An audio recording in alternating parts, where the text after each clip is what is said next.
Olá, muito bom dia, boa tarde, boa noite, que Deus continue lhe abençoando. É muito bom estar aqui com todos vocês para mais um vídeo e primeiramente eu quero agradecer a todos os irmãos e irmãs que têm nos apoiado, você que tem se tornado um membro do canal. É muito importante você se tornar um membro do canal. Nós temos 51 membros no canal.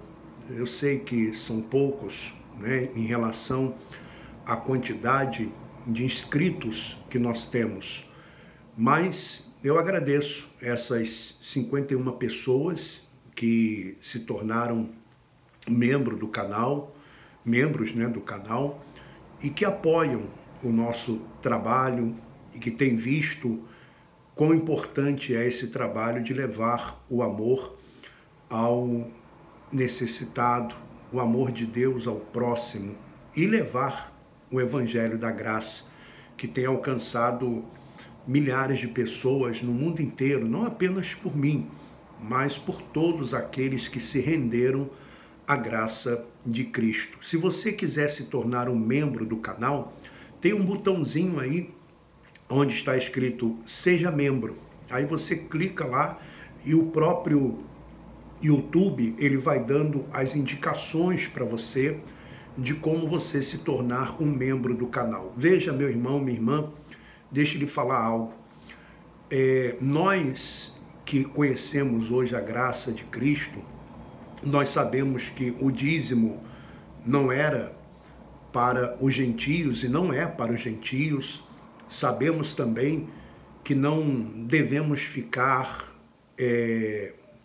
por exemplo, correndo atrás de campanhas, de votos, de sacrifícios, de isso, aquilo, outro. Mas devemos ser generosos, devemos contribuir de alguma forma, de alguma maneira, para que a palavra ela seja divulgada, ela seja levada. Então, eu digo para você, você que tem sido um apoiador do canal, você nos apoiando, nós temos mais tempo para nos dedicarmos aqui aos vídeos, para estudarmos, para ajudar também outras pessoas que necessitam de ajuda, tá bom? Olha, deixa aí o seu like no vídeo, também se você não se inscreveu ainda no canal, se inscreva, por favor, no canal. Eu estou aqui com a Epístola de Tiago.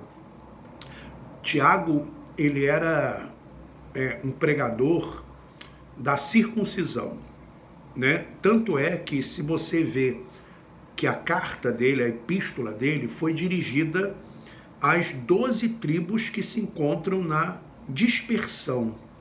Veja só o que está escrito na Epístola de Tiago, capítulo 1. Tiago, servo de Deus e do Senhor Jesus Cristo, às 12 tribos que se encontram na dispersão, saudações. Então, ele escrevia justamente para os seus irmãos judeus. E quando nós olhamos assim para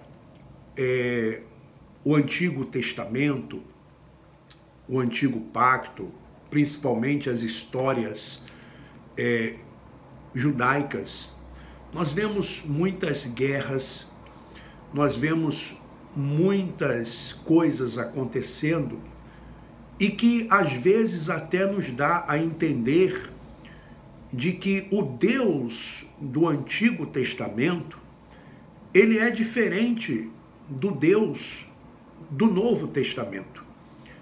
Porque no Antigo Testamento nós vemos muitas vezes os escritores falando sobre maldição, falando sobre castigo, punição, enfim. E no Novo Testamento, principalmente, né, nas cartas do apóstolo Paulo e também nos livros históricos, que eu entendo como livros históricos, Mateus, Marcos, Lucas e João. Por que livros históricos? Porque são livros que falam da história de Jesus, do nascimento de Jesus, da vida de Jesus, da morte, da ressurreição. Por exemplo, Atos dos Apóstolos também é um livro histórico, porque conta a história da igreja primitiva. Já as cartas de Paulo, elas trazem doutrinas, trazem ensinamentos. Então, quando nós olhamos para esses livros históricos que contam a história de Jesus, o que nós observamos? Nós observamos que Jesus, ele era bom, embora ele tenha dito que bom só existe um, que é Deus, mas, por outro lado, a Bíblia diz que ele era a expressão exata do ser de Deus. Então, Jesus fez o que era bom, ele fez o que era bom em favor das pessoas. Veja que em todos os milagres que Jesus realizou, os milagres eles estavam sempre voltados para o próximo, para o semelhante. A cura, a multiplicação dos pães e dos peixes, transformar água em vinho. Então, a maioria, curar leprosos, cegos, restaurar a vista dos cegos. Então, ele mostrou essa bondade. E aqui em Tiago, na epístola de Tiago, eu estava lendo o capítulo 1, a partir do versículo 16. Olha só que coisa interessante.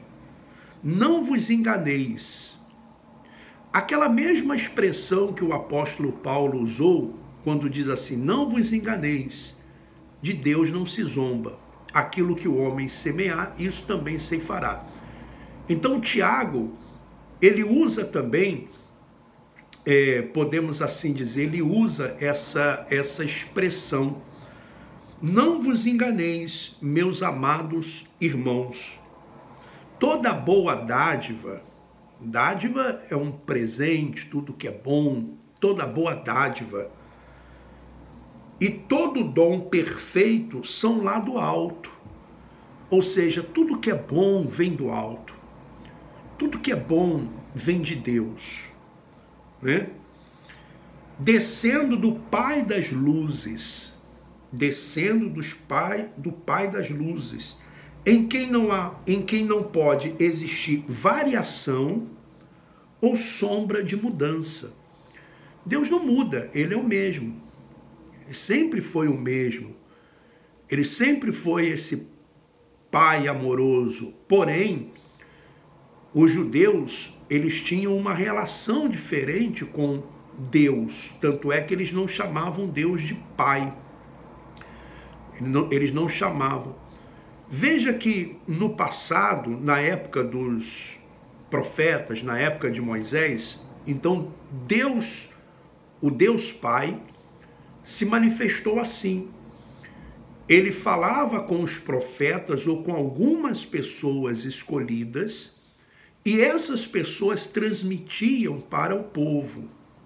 Então, o povo, na verdade, não tinha acesso a Deus. Isso aconteceu também com a construção do tabernáculo e do templo. Só quem entrava no Santo dos Santos, aonde estava a Arca da Aliança, era o sumo sacerdote. Porém, quando Jesus veio, já foi diferente. Era a manifestação do Deus Filho. Não que existam três deuses, não, um Deus só, mas com três manifestações distintas. Então, Jesus andava por entre o povo. E está escrito que outrora, tendo Deus falado aos nossos pais, de muitas formas, de muitas maneiras, nesses últimos dias nos falou através do Filho. Então, era a manifestação do Filho. E hoje, depois da morte, ressurreição e depois que Jesus foi assunto aos céus, ele enviou o Espírito Santo. que hoje habita dentro de nós. Você vê que Deus foi se aproximando do homem. Falava com alguém para transmitir ao povo, depois ele mesmo entre o povo, e agora dentro de cada um de nós. Alguém vai dizer assim, mas 3 manifestações? Eu costumo dar um exemplo. A água. A água, você pode ter a mesma água em 3 formas distintas. Por exemplo, você tem a água na forma líquida, que é o líquido, né? Aquela água que você bebe e tal. Você tem ela também numa forma de gelo, sólida, a água sólida, o gelo, né? E você pode ter a mesma água também em vapor, é o vapor. Então, a mesma água com 3 formas distintas, com 3 manifestações. E é assim que eu entendo Deus, quando fala Deus Pai, Filho e Espírito Santo. O mesmo Deus, mas com manifestações distintas. Então, e esse Deus, ele não muda, é o que está escrito. E tudo que é bom vem dele. Aí diz mais assim, pois segundo o seu querer, ele nos gerou pela palavra da verdade. Então, na verdade, não aqui sendo redundante, porque já li aqui a verdade, mas o que nos gera é a palavra. Quando nós ouvimos a palavra, nós somos gerados por essa palavra da verdade.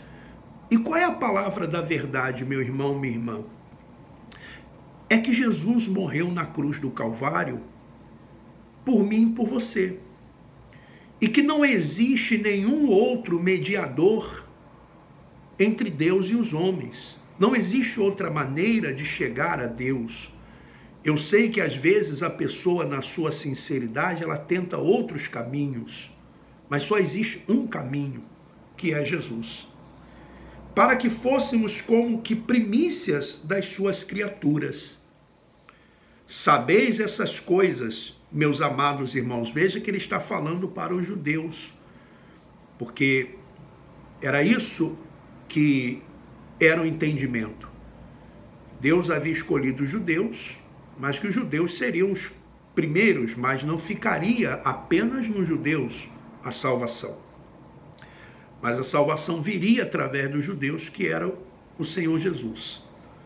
Todo homem, pois, seja pronto para ouvir, tardio para falar, tardio para se irar, para ficar irado, sabe? Porque a ira do homem não produz a justiça de Deus. Não adianta você ficar irado. Isso não produz a justiça de Deus. Não.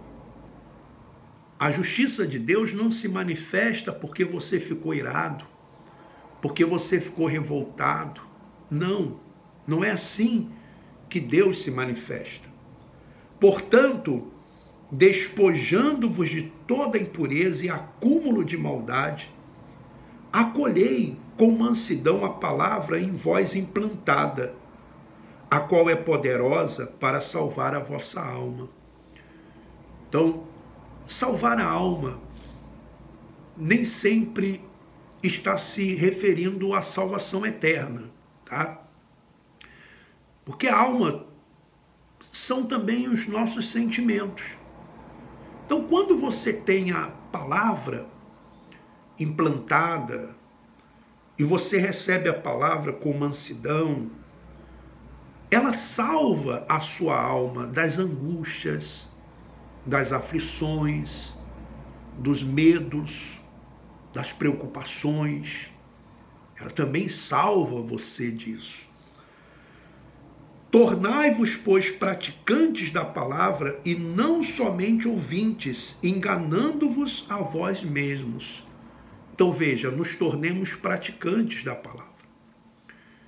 E o que mais a palavra nos ensina, a palavra do Pai, o que mais nos ensina é procurar viver uma vida correta com Ele, amar a Deus sobre todas as coisas e amar ao próximo.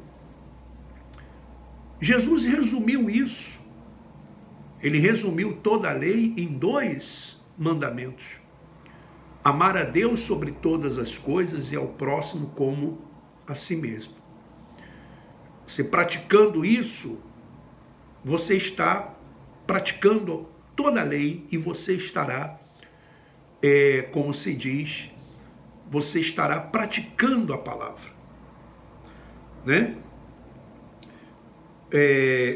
Porque se alguém é ouvinte da palavra e não pratica, assemelha-se ao homem que contempla no espelho o seu rosto natural. Então ele contempla no espelho o seu rosto natural. Lembrando que o espelho naquela época não era o espelho que você tem hoje no seu banheiro, na sua casa de banho.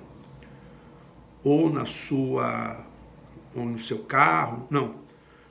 O espelho não tinha a nitidez que se tem hoje. Era como se fosse um latão um pouco polido, mas a pessoa via o rosto dela de uma forma embaçada, de uma forma não nítida.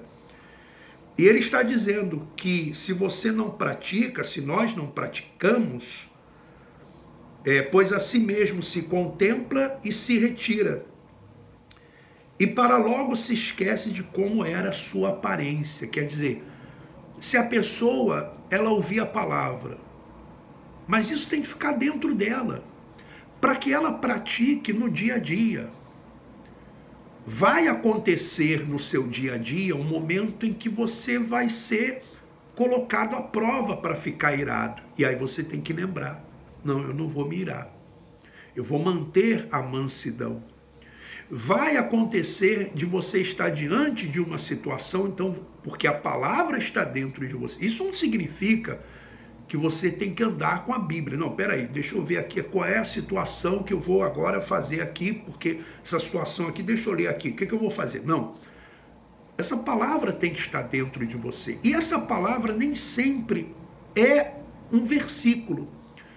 Porque a palavra é espírito, ou seja, se você tem o espírito aí dentro de você, o próprio espírito vai conduzir você naquela hora numa situação em que você precisa ir para a direita ou para a esquerda, em que você precisa tomar uma atitude de avançar ou recuar. Ele vai dar essa direção. Então, a sua vida é controlada pelo espírito.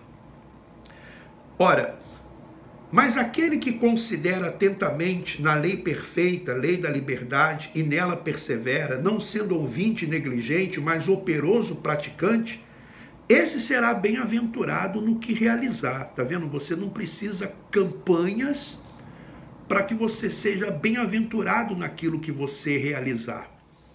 Você tem que ser um praticante da palavra. E interessante que ele diz: se alguém supõe ser religioso, deixando de refrear a língua, antes enganando o próprio coração, a sua religião é vã.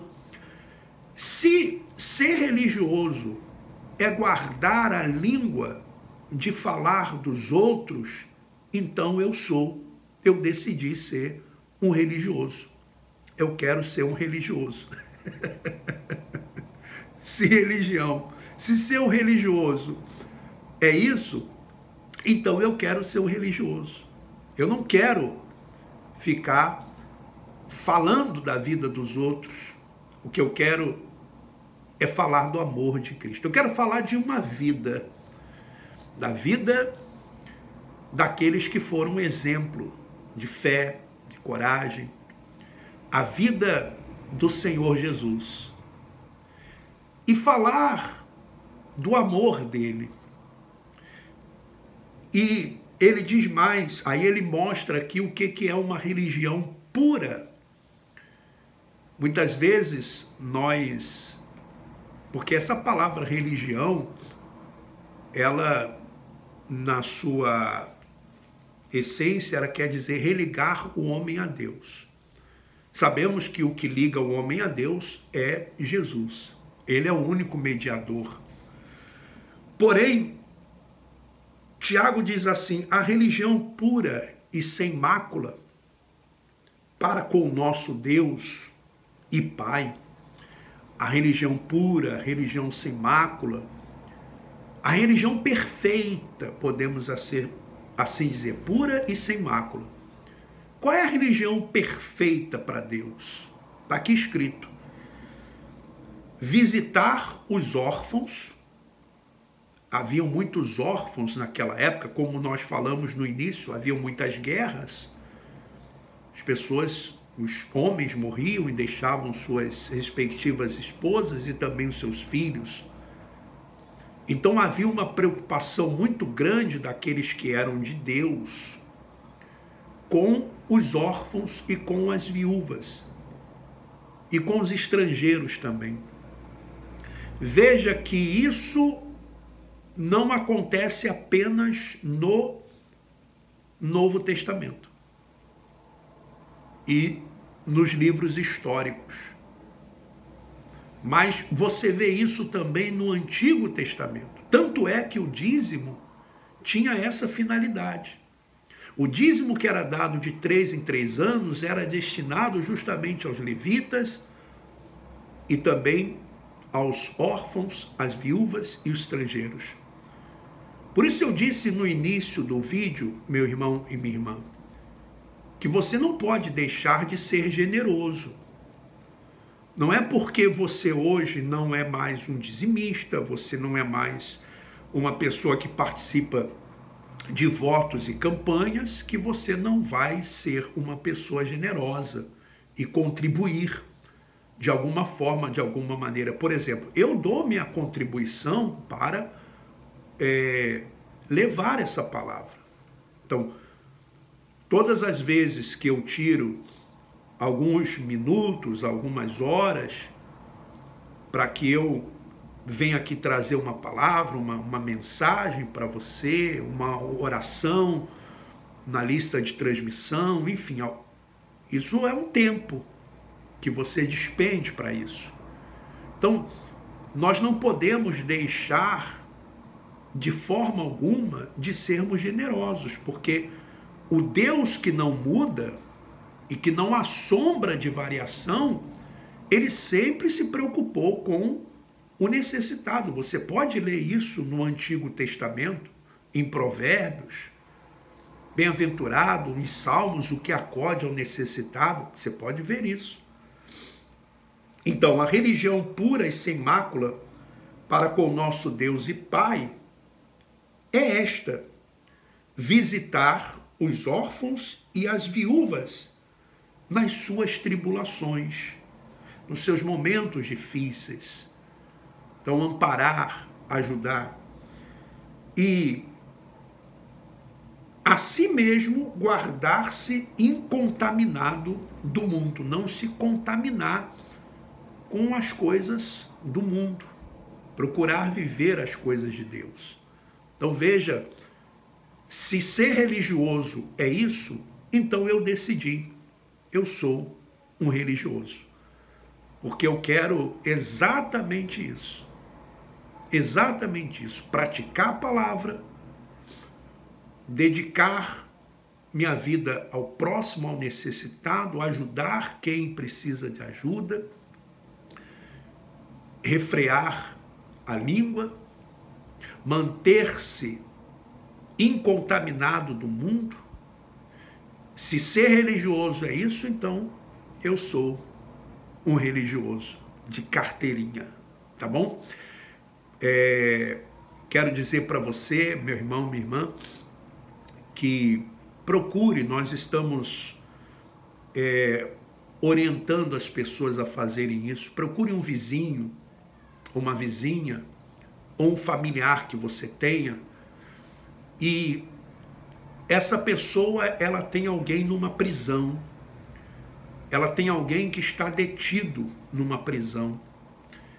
Pergunta se você pode mandar uma carta para esse detento ou para essa detenta, para essa pessoa que está presa. Manda uma carta, escreve algum versículo bíblico, fala do amor de Deus. Diga para ela que, embora ela esteja condenada pela justiça do homem, ela não está condenada pela justiça de Deus. A justiça de Deus é o Senhor Jesus. Ele é a nossa justiça. Ele nos justifica diante de Deus. Diga para ela isso, que o que Jesus fez na cruz do Calvário, por ela e por você, foi a obra completa. E que ela saiba que, por mais que os outros vejam ela de uma forma negativa, Deus olha ela de outra maneira, de outra forma. E se ela passar a crer no que Jesus fez na cruz do Calvário, quando Deus olhar para ela, não vai ver ela, mas vai ver Jesus. E ela estará justificada. E ela vai ter uma paz tão grande no coração, mesmo dentro lá do presídio da penitenciária. Tá bom? Olha, muito obrigado a todos que estão aqui no canal e desejo a todos uma excelente noite e que Deus continue lhe abençoando e vamos em frente.